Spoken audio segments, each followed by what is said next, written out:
नमस्कार, मैं मनीष शर्मा, न्यूज़ 21 देख रहे हैं। भरतपुर जिले के गटरी जोन में कथित अवैध खनन और धड़ल्ले से संचालित हो रहे स्टोन क्रशरों के खिलाफ ग्रामीणों का गुस्सा आखिरकार सड़क पर उतर आया। भारी धूल, गर्द और लोड वाहनों की आवाजाही और लगातार हो रहे अवैध खनन से त्रस्त ग्रामीणों ने प्रशासन के खिलाफ अनिश्चितकालीन धरना शुरू कर दिया है। धरने पर बैठे प्रदर्शनकारियों ने रोष व्यक्त करते हुए कहा कि क्रशरों से उड़ने वाली धूल ने पूरे क्षेत्र का जनजीवन अस्त व्यस्त कर दिया है।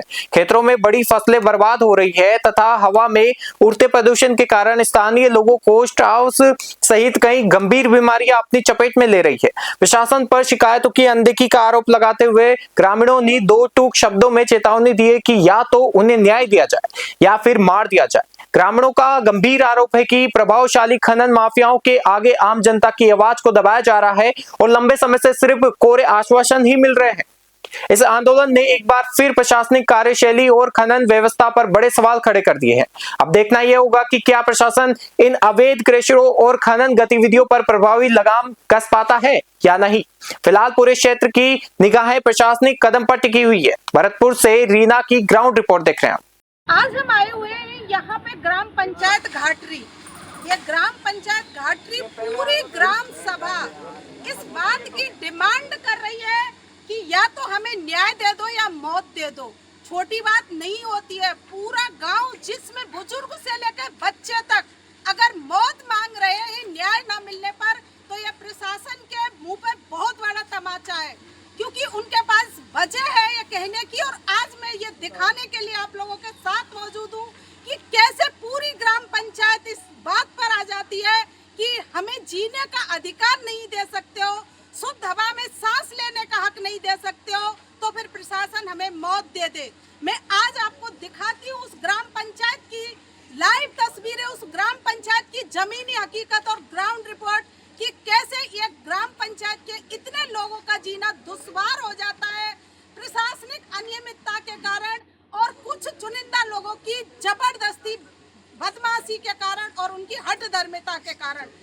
सवाल ये है कि यहाँ नजदीक में जो क्रशर चल रही है, जिनको कि प्रशासन खुद ये मानता है कि वो गांव से 1500 मीटर से दूर होनी चाहिए, बट नहीं है, वो उससे भी नजदीक चल रही है। जब ब्लास्ट होता है तो पूरा गांव दहल जाता है, मकानों में दरारें पड़ जाती हैं और लोगों का जीना मुश्किल हो जाता है। और इस बात को लेके जब वो प्रशासन के पास जाते हैं और जब ये ऑर्डर भी हो जाता है कि गांव वालों की जो मांग है वो जायज है और ये क्रशर यहाँ अब आगे नहीं चलनी चाहिए, उसके बावजूद अभी तक वो क्रशर चल रही है और उनको जो पट्टे दिए गए हैं वो पट्टे जितने समय के लिए दिए गए थे, जितनी जगह जितनी हिसाब से माइनिंग के लिए दिए गए थे, उससे ज्यादा भी अवैध रूप से यहाँ खनन चल रहा है। लेकिन प्रशासन अभी भी कुंभकर्ण की नींद सोए बैठा है।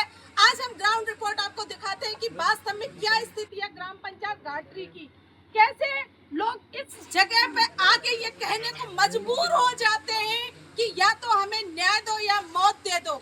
मेरे सामने आप देख रहे हैं ये ग्राम पंचायत घाटरी की सरदारी यहाँ बैठी हुई है। यहाँ बहुत लोग हैं, जो बच्चे से लेके बड़े तक और बुजुर्ग तक सब लोग यहाँ बैठे हैं और इनकी क्या मांगे हैं, आइए हम जानने की कोशिश करते हैं। जी बताइए, क्या स्थिति है आपके यहाँ? बहुत गंभीर स्थिति है मैम। लगभग 10 पहले हमने शिकायतें की थी, शिकायतें डाली थी जिला कलेक्टर और सबको बताया गया था कि हमारे यहाँ क्रशरों की ये स्थिति है, अनियमितता बहुत है, इनको आप एक तरीके से इनकी जांच कराई जाए। तो जांच जब की गई, माननीय कलेक्टर द्वारा कमेटी जब गठित की गई हमारी शिकायतों पर, तो उसमें माना गया माननीय एसडीओ द्वारा कि हाँ क्रशर हैं, अनियमित हैं, घोर अनियमितता है। कलेक्टर साहब ने भी माना कि घोर अनियमितता है, इन पर कार्रवाई हो जानी चाहिए थी, लेकिन अभी तक कोई कार्रवाई नहीं की गई है।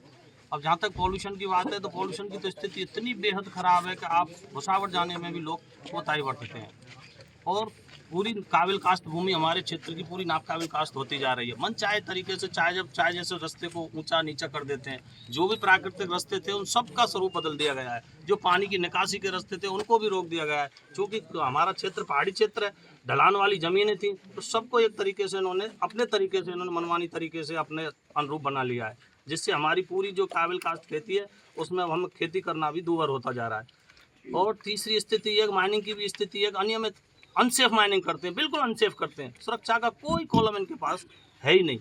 जी चाहे जब ब्लास्टिंग करते हैं, रात दिन जब इनका जी करता है तभी करते हैं, मनमानी तरीके से ब्लास्टिंग करते हैं। ये आपके यहाँ कौन कौन से नुकसान हो रहे हैं? आपके यहाँ आर्थिक नुकसान है, सामाजिक नुकसान है, पूरे नुकसान है साहब, सारे नुकसान है। क्या फसल को भी कोई फसल नुकसान? को बहुत नुकसान है। फसल की तो स्थिति है कि हमें जाने के लिए भी मजबूर है कि हम फसल देखने के लिए नहीं जा सकते, काटने के लिए मजदूर नहीं मिलते, इतना पॉल्यूशन घुस जाता है। जी आप बताइए क्या स्थिति है, क्या देखते हैं आप अपने आसपास, क्या आपको ऐसा खटकता है कि जो बहुत खराब हो रहा है? पहले तो मैं धन्यवाद देना चाहूँगा आपके चैनल को, जिसने हमारी आवाज़ इस जनता तक पहुँचाई। आपके लिए बहुत बहुत धन्यवाद। हमारे गांव की जो पोल्यूशन की स्थिति है बहुत ख़राब है।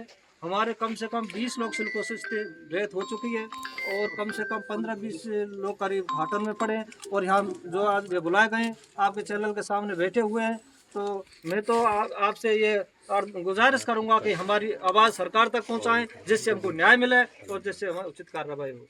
तो आप मेरे सामने देख पा रहे होंगे और मैं अपने साथी को बोलूंगी कैमरामैन को कि दिखाएं, ये पास में जो बैठे हुए हैं ये सिलिकोसिस के मरीज जो बड़ी मुश्किल से सांसें ले पा रहे हैं। और इनके अलावा इस गांव के लगभग 20 लोग सिलिकोसिस से डेथ हो चुकी है, जिनकी उनकी विधवा महिलाएं भी यहाँ आसपास अपना पक्ष रखने के लिए आई हुई हैं। और ये वो लोग हैं जो जिनकी जान बचाई जा सकती है, लेकिन अभी भी यहाँ लगातार ये जो प्रदूषण चल रहा है और ये जो माइनिंग का, ब्लास्टिंग का जो लगातार कार्य यहाँ पे किया जा रहा है, जिसकी वजह से लोगों का जीना दूभर हो गया है। और प्रशासन ये मानते हुए भी कि हाँ ये अवैध रूप से गलत चल रहा है, फिर भी कोई मजबूत कदम उठाने की स्थिति में नहीं है। सवाल ये उठता है कि क्या इतने लोगों का जीवन इस ग्राम पंचायत घाटरी में जितने लोग निवास करते हैं, इनके जीवन की कोई प्रशासनिक कीमत ही नहीं है। प्रशासन इनके जीवन को इस लायक नहीं समझता कि बचाया जा सके। और एक अनिश्चितकालीन धरना स्थल जो यहाँ इस गांव में बना हुआ है, और मेरे साथी को बोलूंगी कि दिखाएं सामने, ये धरना स्थल है अवैध खनन, अवैध क्रेशरों को बंद करवाने के लिए, जिस पर लिखा हुआ है कि न्याय दो या मार दो। जबकि यह शांतिपूर्वक धरना यहाँ चल रहा है, यहाँ कोई हिंसा नहीं हो रही है, किसी भी तरह का वायलेंस नहीं है। ये गांधीवादी तरीके से यह धरना चल रहा है। देखना यह है कि क्या आज भी गांधीवादी तरीके से की गई मांग को प्रशासन सुनता है? क्या प्रशासन इस बात को महत्व देता है कि इतने लोगों का जीवन और जीवन के अधिकार के तहत अनुच्छेद 21 के तहत एक गरिमापूर्ण जीने का अधिकार जो इन गांव वासियों को संविधान देता है, क्या भरतपुर में यहाँ इस ग्राम पंचायत के लोगों को मिलेगा? या फिर इस अनिश्चितकालीन धरना स्थल पर ये लगातार अपने अधिकारों के लिए मांग करते रहेंगे? लगातार अपडेट देने के लिए मैं आपके साथ बनी हुई हूँ। मैं रिपोर्टर रीना आपको लगातार अपडेट दिखाती रहूंगी। भरतपुर से मैं रिपोर्टर रीना।